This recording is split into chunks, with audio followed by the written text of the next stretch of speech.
자, 수학 수업 시작하도록 하겠습니다. 수업을 시작하기 앞서서요, 우리 수행평가 얘기 좀 할 텐데, 지금 아마 각 교실에 그 수학 수행평가 지금 공지가 붙고, 그리고 학생들에게도 그 수행평가 유인물이 다 배부가 됐을 거예요.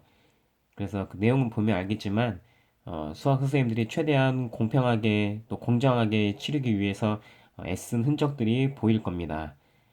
그래서 이번 수행평가는 수학 서술형 평가고, 받은 위인물을 보면 알겠지만, 각 문항마다 그 해설들이 풀이가 다 주어져 있어요. 그래서 그 풀이를 여러분들이 보고, 그 풀이에 맞게끔 여러분들이 작성을 해야 되는데, 일단 기본적으로 만약에 답만 쓴 경우, 그러니까 풀이가 하나도 없이 우연히 맞았거나, 만약에 답만 쓴 경우는, 이 경우는 무조건 0점이에요. 0점. 이때는 점수를 매기지 않습니다. 왜냐하면 서술형 평가, 이 수행 평가라는 것은요, 과정과 이 답을 동시에 배우는 보는 평가거든요. 그렇기 때문에 과정이 아무것도 없이 답만 주어진 경우는 점수를 매기지 않고 이제 서술형을 평가한다는 건데, 여러분들이 생각하기에는 그냥 수학 그냥 문제 잘만 풀고 답만 잘 나오면 되지라고 생각할 수 있겠지만, 수학의 여러 평가 요소 중에서 또 중요한 평가 요소가 그 논리적인 단계에 맞춰서 잘 서술할 수 있는지, 이런 것도 되게 수학적으로는 좋은 평가 요소거든요. 그래서 그 여러분들이 받은 위인물을 보면 그 문제 풀이가 그 막 너무나 억지로 되어 있는 게 아니고, 그 문제를 풀기 위한 풀이 요소가 정확하게 다 맞아 떨어지거든요. 그래서 그 꼭 필요한 풀이 요소들이 다 들어있기 때문에 여러분들 중에 뭐 공부를 좀 한 사람들이라면 납득이 되는 풀이들일 거예요. 그래서 여러분들이 수행평가를 치를 때는 그 풀이 요소에 맞게끔 정확하게 서술을 해야 되겠고, 답까지 정확히 기록이 돼야 해당 문제를 만점을 맞을 수가 있습니다. 무슨 말인지 알겠나요? 그래서 혹시 잘 모르겠고 수행평가에 대해서 잘 이해가 안 되는 부분이 있다면 수학 선생님들한테 찾아가서 좀 문의를 한번 해보시는 것도 좋아요. 그래서 수행평가는 4월 12일 화요일 날 실시를 할 거고, 시험 시간은 총 15분이고 세 문제를 풀 거예요. 그래서 공지도 됐겠지만 이거는 이제 제비뽑기로 주어지기 때문에 각 반마다 이거를 맞춰 뭐 서로 짜고 할 수가 없는 부분이고, 그리고 3점짜리 한 문제, 4점짜리 한 문제, 5점짜리 한 문제를 15분간 이제 서술하는 거기 때문에 시간적으로도 이렇게 부족하지 않을 것 같습니다. 그리고 이 모든 내용들은 또 리로스쿨에도 또 게시가 되어 있다고 하니까요. 혹시 유인물이 잃어버렸거나 혹시 집에서 지금 있는 친구들은 리로스쿨을 활용하는 것도 좋을 것 같습니다. 네, 좀 알겠죠? 그래서 수학 수행평가 지금 고등학교 올라와서 치러지는 첫 이제 진정한 평가고, 또 중요하고 또 내신에도 들어가기 때문에 여러분들이 한번 철저하게 잘 준비했으면 좋겠네요. 자, 그럼 수행평가 일을 마치고 우리 이제 본격적으로 수업을 시작하도록 하겠습니다. 교과서는요, 60페이지예요.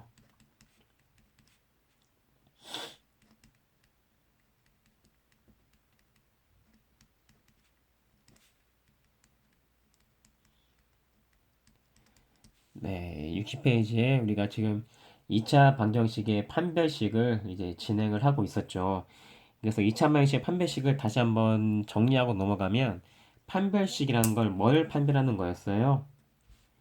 네, 그렇죠. 근의 종류, 근의 종류를 판별하는 거였죠. 그래서 근의 공식처럼 직접적으로 근을 뽑아낼 수는 없지만 근이 어떠한 종류를 갖는지를 판별하는 게 바로 판별식의 역할이었어요. 그래서 판별식은 어떻게 썼죠? 그렇죠. 영어로 D를 쓰고 그 내용은 B의 제곱 마이너스 4AC 이렇게 있었고, 또 뭐도 있었죠? 그렇죠. x의 개수가 짝수인 경우는 4분의 d라는 표기를 쓰고, 이 경우는 b 프라임 제곱에 마이너스 ac라는 이런 좀 더 간편한 판별식을 쓸 수가 있었어요. 그리고 이 두 개는 근해 공식의 그 루트 안쪽을 해결하는 과정에서 나왔던 부분이었었고, 그래서 이거를 이제 더 분류를 해주면 이 판별식 d가 세 가지 케이스로 나눌 수 있었죠.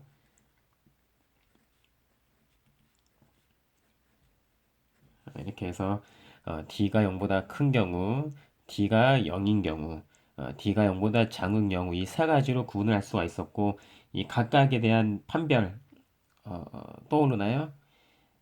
네, D가 0보다 큰 경우는 뭐였어요? 그렇죠. 서로 다른 두 개의 실근을 갖는 경우고 D가 0인 경우는 그렇죠. 중근. 하나가 중복되어 있는 중근이고 D가 0보다 작은 경우는 뭐였어요? 그렇죠. 서로 다른 두 개의 허근이었었죠. 허근. 이렇게 해서 만약에 D가 0보다 크거나 같다면 이 경우는 실근을 만족하는 케이스고 D가 0보다 작은 경우는 바로 허근이 되는 이런 판별을 할 수가 있고 특별하게 이 허근이 케이스에서는 이 두 허근이 무슨 관계에 있어요? 그렇죠. 이제 켤레 복소수 관계라는 것도 우리가 이제 찾아낼 수가 있었네요. 자, 그럼 우리가 어제 이제 예제를 좀 풀어봤고 오늘은 이제 문제 2번, 60페이지에 문제 2번이 있거든요. 그거 여러분들 한번 시간을 좀 줄 테니까 한번 좀 풀어보세요.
네, 다 풀었나요? 그래서 문제 2번은 뭐냐면 다음 2차 방정식들의 근을 판별하는 문제이고 당연히 이제 판별식을 가지고 푸는 문제겠네요. 그럼 하나씩 판별식을 다시 한번 적용해 보면 자, 1번 같은 경우는 x의 개수가 짝수가 아니라서 그냥 d를 써야겠고 d는 b의 제곱 이제는 바로 알 수 있죠. a, b, c니까 b의 제곱 마이너스 4 a c가 되겠고요. 마이너스 9니까 9 빼기 8은 1이네요. 그쵸? 근데 이 값이 중요한 게 아니고 뭐가 중요하다고 했어요? 그죠? 이 값이 0보다 크다는 이 사실이 중요했었고 따라서 근을 판별하면 서로 다른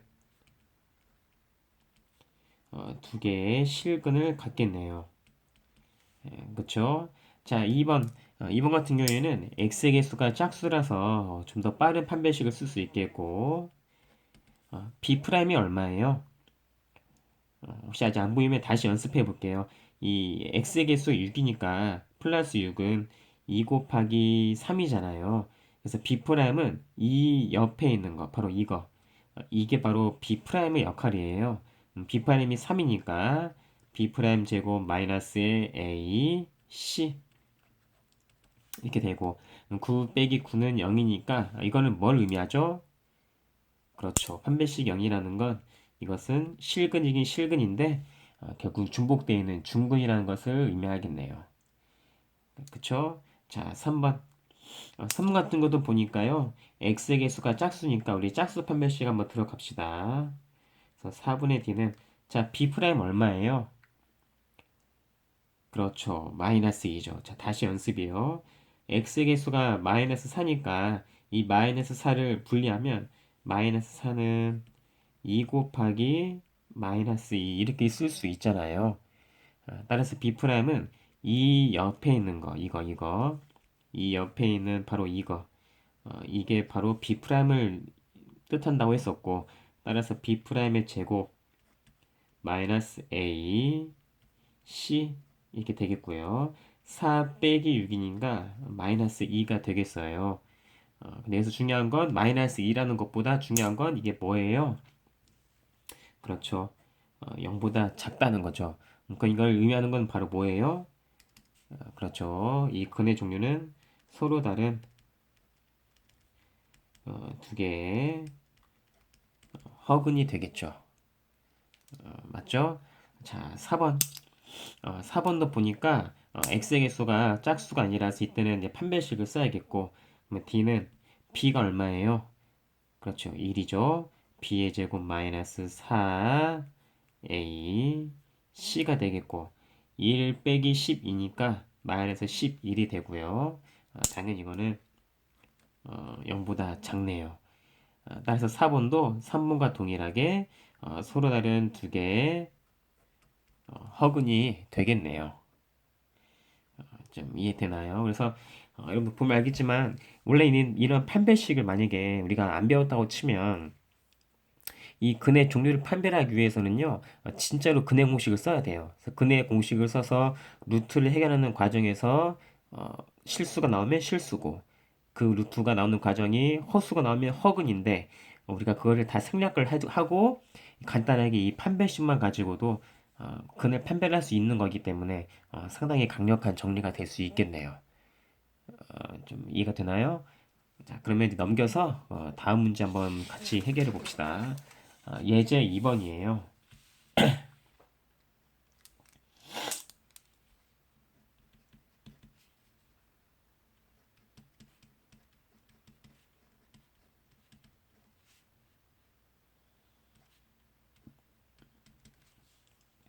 자, 예제 2번은 이제 아까 문제랑 반대예요. 요 2차 방정식 주어져 있어요. x제곱 마이너스 4x 플러스 a 마이너스 5가 오는 0이라는 2차 방정식이에요. 실근을 갖는데요. 실근을 가질 때 요 a의 범위가 어떻게 되겠느냐라는 문제예요. 자, 그럼 이 문제를 해결하기 위해서는 요 2차 방정식이 실근을 간다고 했으니까 이 조건을 우리가 해석을 해야겠죠. 그럼 이거를 어떻게 해석을 할 수가 있어요? 그렇죠. 실근을 갖는다는 건 판별식으로 해석을 할 수가 있고 근의 종류니까. 근데 이 실근이라는 것은 서로 다른 두 개의 실근일 수도 있고 아니면 하나가 중복되는 중근일 수도 있으니까 판별식의 범위가 어떻게 해야 돼요? 그렇죠. 0 이상이 돼야겠네요. 이해되나요? 자, 다시 한번 말해보면 이 방정식이 실근을 간다고 했으니까 근의 종류가 실근이고 근데 이 실근일 때는 서로 다른 두 개의 실근일 수도 있고 두 개가 중복되는 중근일 수도 있잖아요. 따라서 판별식으로 따지면 0보다 크거나 같은 판별식을 쓸 수가 있겠네요. 그쵸? 그러니까 더 자세하게 들어가면 근의 공식에서 루트 안의 값이 0 이상이어야 실수가 나오잖아요. 예, 그래서 실근이죠. 여기까지 이렇게 이어지나요? 자, 그럼 이제 이걸 이용해서 한번 정리를 한번 해주면 판별식 쓰려고 봤더니 x의 개수가 짝수니까요. 우리 짝수 판별식으로 가죠. 자, 이제 한번 머리로 한번 해보세요. 이거 b 프라임 얼마예요? 그렇죠. 마이너스 2죠. 마이너스 4는 2 곱하기 마이너스 2니까 이 옆에 있는 마이너스 2가 b 프라임이죠. 자, 그러면 짝수 판별식이에요. b 프라임의 제곱 마이너스 a c 이게 판별식이고 이 값이 어떻게 돼야 돼요? 범위가 그렇죠. 0 이상이 돼야겠죠. 네, 이렇게요. 자, 그럼 식을 정리하면 이거는 기억하면 4고 마이너스 정리하면 이렇게 되겠네요. 네, 맞나요? 그럼 a를 넘기면 a는 9 이하가 되는 바로 이렇게 이제 우리 a의 범위를 찾아낼 수가 있겠네요. 네, 맞나요? 자, 그럼 여러분들 문제 3번 그 아래 문제 3번이랑 문제 4번이 두 개가 있어요. 그 두 개 한번 여러분들 한번 시간 줄 테니까 한번 해결해 봅시다.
네, 한번 해봤나요? 자, 그러면 같이 한번 선생님이랑 같이 한번 해봅시다. 자, 3번 문제는 뭐냐면 2차 방정식이 하나 주어져 있어요. x제곱 더하기 2x 더하기 3 마이너스 a는 0이 주어져 있는데 요 2차 방정식이 중근을 만족하기 위한 a의 범위와 서로 다른 두 허근을 갖기 위한 a 범위를 찾아보라는 문제예요. 자, 그러면은 어떤 걸 이용해야 돼요? 네, 그렇죠. 근의 종류를 지금 근의 종류를 따지는 문제니까 결국은 판별식을 사용하라는 문제겠고 그럼 중근이니까 판별식이 뭐가 돼야 돼요? 그렇죠. 판별식이 0이 돼야 되고 서로 다른 두 허근이니까 이 경우는 판별식이 어떻게 돼요? 그렇죠. 0보다 작게 되는 이 두 성질을 이용해서 A의 범위를 찾으면 되겠죠. 맞나요? 그럼 한번 해보면 자 이것도 2차 방식을 보니까 x의 개수가 짝수예요. 그러면 짝수 판별식을 들어가서 b'은 얼마예요? 그렇죠. 1이죠. 자 연습 한번 해보면 x의 개수가 플러스 2니까 2는 2 곱하기 1이잖아요. 따라서 이 옆에 있는 바로 요거 이게 바로 b' 역할을 한다고 했죠. 그럼 해보면 b'의 제곱 마이너스 a c 이게 되겠고 계산하면 1 마이너스 이게 되는데 이 값이 0이니까요. 따라서 마이너스 1 넘기면 a는 2가 되겠네요. 맞죠? 자, 마찬가지로 이번에는 판별식보다 작으니까요. 자, 판별식을 써놨죠? 다시 한번 써보면 b' 제곱 마이너스 a c가 0보다 작은 거고 식을 정리하면 이렇게 되니까요. 마이너스 1을 넘기면 a는 이보다 작을 때 서로 다른 두 허근을 갖겠네요. 맞죠? 그래서 이렇게 이제 a의 범위를 이제 구해낼 수가 있고 문제 4번은 약간 좀 특별한 문제네요. 2차 방식이 일반적인 2차 방식이 주어져 있어요. 그래서 A, B, C 다 미지수고 그런데 이때 2차 방식이 A와 C의 부호가 다르기만 하면 무조건 이 2차 방식은 서로 다른 두 개의 실근을 가짐을 한번 보여봐라는 문제예요. 그러니까 이 문제는 이 이차항의 개수와 상수항이 부호만 다르면 무조건 서로 다른 두 실근을 갖는다는 건데 그냥 뭐 우리가 만든 그대로 서로 다른 두 실근이 갖는지를 보이기 위해서는 한번 판별식을 써보면 될 거 아니에요. 우리가 알고 있는 조건이라는 것 하나밖에 없어요. A와 C의 부호가 다르다는 거. 그래서 이것만 가지고 판별식을 해석할 수 있어야겠네요. 한번 해보면 자 일단 판별식부터 써봅시다. D는 B의 제곱 마이너스 4AC가 되겠어요. 자, 그럼 우리가 원하는 결과는 뭐예요? 이 문제에서 서로 다른 두 실근이 됐다는 건 이 판별식이 어떻게 됐다는 거예요. 그렇죠. 뭔지는 모르겠지만 어떠한 과정을 거쳐서 이 판별식이 결국에는 0보다 크게 됐다는 거겠네요. 자, 다시요. 그러니까 이게 무슨 말을 하고 싶은 거냐면 어, 우리가 알고 있는 건 A와 C의 부호가 다르다는 거, 이 조건 하나만 알고 있어요. 이것만 가지고 이 방정식이 서로 다른 두 실근을 가짐을 보여야 되는데, 그러면 우리가 판별식을 썼을 때요, 어떠한 과정을 거쳐서 이 판별식이 0보다 크다라는 것만 딱 우리가 보일 수만 있다면은 결론을 찾아낼 수가 있다는 거죠. 좀 이해가 돼요. 그런데 이제 결국은 우리가 알고 있는 건 A씨의 부호가 다르다는 거 이것만 알고 있거든요. 그럼 이거를 우리가 어떻게 해석을 해서 적용을 할 것이냐 이 문제인데 이거 어떻게 생각해야 돼요?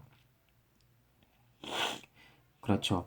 이 A씨와 관련된 게 주어져 있으니까 당연히 여기에서도 A씨와 관련된 것을 찾아봐야죠. 근데 보니까 여기 A씨가 여기 들어있네요. 그쵸? 근데 A씨가요 부호가 다르다는 것만 알고 있어요. 그럼 이것만 가지고 A 곱하기 C를 우리가 어떻게 해석을 할 수가 있을까요? 네, 그렇죠. 부호가 다르다는 것은 곱했을 때 우리가 적어도 뭐는 알 수 있어요.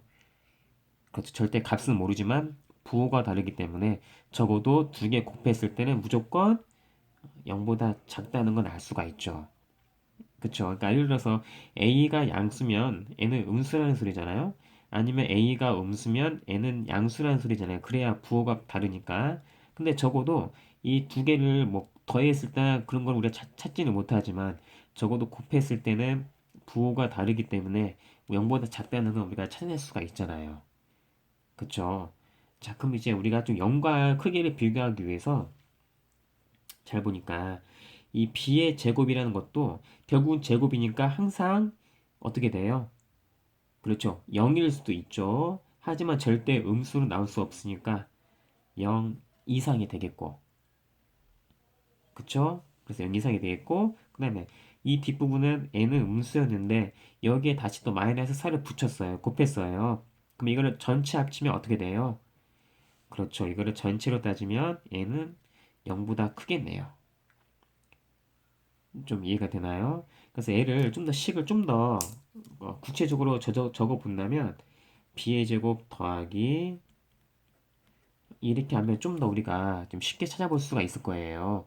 그래서 이거를 b의 제곱은 0 이상이었고 항상 양수가 되고 ac는 음수였는데 여기에 다시 음수 곱했으니까 얘는 0보다 큰 놈이 되겠죠. 요거 이해되나요, 요거? 네, A씨가 음수인데 음수에 다시 또 음수를 곱했으니까는 0보다 크죠. 양수. 맞죠? 그럼 따라서 0 이상인 거랑 플러스 0보다 큰 거랑 더하니까 당연히 0보다 크게 되겠죠. 이해돼요? 그러니까 이게 0보다 크면 0보다 큰 거 더하기 0보다 큰 건 당연히 0보다 클 거고 A가 0이라고 쳐도 결국 이놈이 0보다 크니까 0보다 클 거 아니에요. 예, 맞나요? 자, 따라서 판별식이 0보다 크니까 결국은 서로 다른 두 실근을 갖는다는 것을 찾아낼 수가 있네요. 이해되죠? 자, 그래서 이런 거는 우리가 외울 것까지는 없고, 이렇게 논리적으로 간단하게 좀 찾을 수 있는 정도만 다룰 수 있다면, 여러분들이 그게 더 바람직한 공부를 할 수 있겠어요. 이런 것들을 다 외울 수는 없는 거예요. 알겠죠? 자, 그럼 이제 단어는 넘깁시다. 61페이지예요.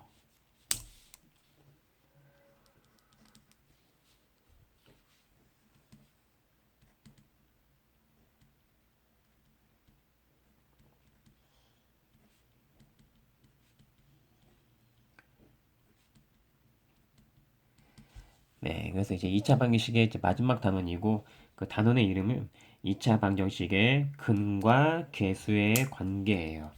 근과 계수의 관계인데 선생님이 이제 처음 시작할 때 말했듯이 뭔가 제목을 봤을 때 이 근이라는 것은 그 방정식이 참여되게 하는 그 값을 근이라고 하잖아요.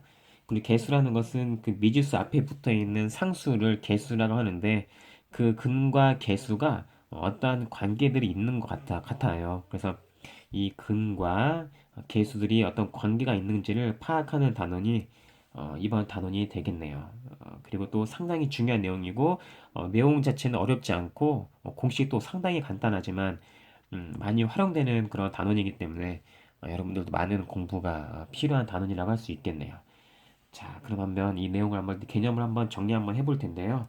자, 이기 위해서 뭐가 필요하냐면 2차 방식을 하나 가져올게요.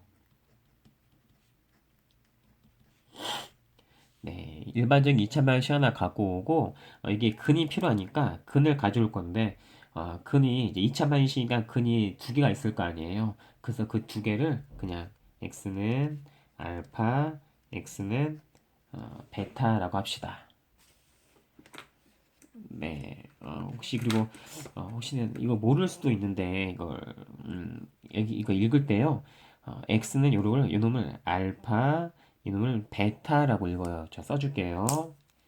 요거를 그리스 말인데 얘는 알파, 얘는 베타. 그래서 수학은 그리스에서 많이 발달했기 때문에 그리스 용어가 많이 쓰이거든요. 그래서 알파, 베타고 좀 어떻게 쓰냐면 알파는 이렇게 약간 이런 식으로 해서 돌려서 이렇게 써주고 베타는 느린 다음에 이런 식으로 써주면 베타예요. 네, 그래서 알파, 베타 이렇게 써주면 되겠네요. 그리고 혹시나 몰랐다면 이제 알고 있어요. 앞으로는 이제 그리스어가 많이 나올 거예요. 그래서 알파, 베타. 이 정도는 일단은 알고 넘어갑시다. 그래서 요 2차 방식의 두 개의 끈을 알파, 베타라고 해보자 이거예요. 자, 그러면 우리가 이거를 이제 어떻게 해석을 할 수 있냐면요. 우리가 그 인수 정리할 때도 선생님이 언급을 했고 여러분들도 같이 이해를 했었는데 기억날지 모르겠어요. 예를 들어서 어떠한 다항식이 있었어요. 어떠한 다항식이 있었는데 요 다항식에다가 만약에 2를 넣었더니 요 다항식에 fx라고 했을 때요. 요 다항식에다가 x에다가 2를 넣었더니 자, 이 f 말고 x를 쓸게. x에다가 2를 넣었더니 이 값이 0이 나왔다고 칠게요. 근데 인수 정리가 바로 이런 내용이잖아요. 그래서 어떤 다항식 fx에서 x에다가 2를 넣었더니 그 값이 0이 나왔다고 칩시다. 그렇죠? 자, 그러면 여러분들 이거 우리가 인수분해 할 때 어떻게 인수분해가 됐었어요? 그렇죠. fx는 적어도 뭐는 갖고 있어야 됐죠, 인수로. 그렇죠. x-1을 무조건 갖고 있어야 됐죠. 요거. 그러니까 이 뒤에는 뭐가 나올지는 아직은 잘 모르겠지만 적어도 무조건 얘는 있어야 된다고 했어요. 왜냐면 이게 있어야 2를 넣으면 1 빼기 1은 0이니까 이게 0이 되면서 싹 0이 될 거 아니에요. 맞나요? 네, 그래서 이거 이제 인수정리를 이용한 인수분해 할 때 언급했던 내용이에요. 그래서 2를 넣었을 때 0이 됐다는 건 fx가 인수로 x-1을 갖고 있어야 2를 넣었을 때 0이 되면서 다 사라지니까 0이 되잖아요. 맞죠? 그러니까 그 말은 뭐냐면 2를 넣었을 때 0이라는 건 이게 바로 이 다항식의 근이라는 것과 똑같은 얘기잖아요. 이 방정식을 생각했을 때. 좀 맞나요? 그래서 방정식이라는 건 값을 넣었을 때 0을 만족하는 게 바로 방정식의 근이잖아요. 네, 그래서 바로 이 아이디어를 그대로 쓸 거예요. 그러니까 무슨 말이냐면, 자, 요걸 다시 썼을 때요. 요걸 썼을 때, 얘를 우리가 어떻게 인수분해라고 생각할 수 있겠냐면, 일단은 근이 알파랑 베타니까 무조건 인수로 뭐가 있어야 되겠어요? 그렇죠. 인수로는 x-알파와 x-베타가 이렇게 있어야겠네요. 맞나요? 그래야, 자, 다시 말하지만, 이게 있어야 알파를 넣었을 때 알파 빼기 알파 0이니까 날아가고, 요게 있어야 베타를 넣었을 때 베타 빼기 베타 0이니까는 날아갈 거 아니에요. 그쵸? 자, 그래서 여기까지 썼는데, 이게 두 개가 똑같나요? 그쵸? 아니죠. 왜냐면은, 적어도 이렇게 만약에 이렇게 이 상태로 놔두게 되면, x 제곱이 개수가 얼마예요? 이제 1인데 얘는 a잖아요. 그 말은 내가 여기다 어떤 작업을 더 해야 돼요? 그렇죠. 적어도 이 두 개가 똑같기 위해서는 항등식 조건에 의해서 앞에를 a로 맞춰줘야죠. 이 말이 이해되나요? 그러니까 다시 설명하면 이 x-알파와 x-베타는 근의 성질을 이용해서 그 인수 정리를 이용해서 우리가 식을 잡아준 거고 이 상태를 놔두게 되면 x제곱의 개수가 1이잖아요. 근데 이 두 식이 같기 위해서는 우리가 항등식을 생각했을 때 x제곱의 개수가 똑같아야죠. 그러면 일단 여기가 a가 돼야 a x제곱 똑같을 거 아니에요. 그쵸? 이거 이해되나요? 자, 그럼 일단 여기까지 이게 맞춰줬어요. 그럼 이 식을 우리가 우변 있는 식을 좀 풀어봅시다. a에 이거 정리하면 x제곱에 자 마이너스 베타 x 마이너스 알파 x예요. 자, 그럼 이거를 한 번에 좀 써줄게요. 마이너스에 이렇게 정리할 수가 있고 마지막 상수항 마이너스 알파 곱하기 마이너스 베타는 플러스죠. 이렇게 되겠네요. 그쵸? 그럼 이제 마지막으로 a를 정리하면요.